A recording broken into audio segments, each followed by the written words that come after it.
अस्सलामु अलैकुम रहमतुल्लाहि व बरकातुहू। नाज़रीन, इस्तक़बाल है आपका हमारे चैनल अल हिंद इस्लामिक ट्यूब पर। आज 4 जून 2024 बरोज़े मंगल हिंदुस्तान के एग्ज़िट पोल्स के बाद नताइज आना शुरू हो गए हैं। आज नताइज का दिन है।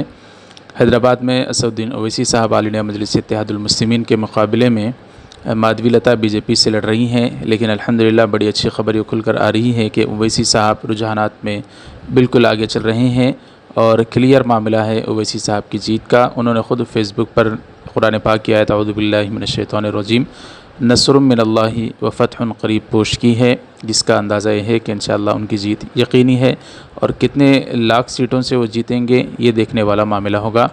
एक अफसोसनाक खबर ये भी आ रही है कि रुझानात में एनडीए आगे चल रही है इंडिया अलाइंस से। अगर इस तरह की खबर शाम तक खुलकर आएगी तो बीजेपी एनडीए जीत जाएगी, लेकिन देखना है रुझानात में आगे चल रहे हैं और असल हक़ाइक़ क्या है वो तो थोड़ी देर के बाद ही सामने आएंगे। जुड़े रहें हमारे साथ। आपकी इस पर क्या राय हमें कमेंट करके बताएं। चैनल को सब्सक्राइब कर दें। अस्सलामु अलैकुम।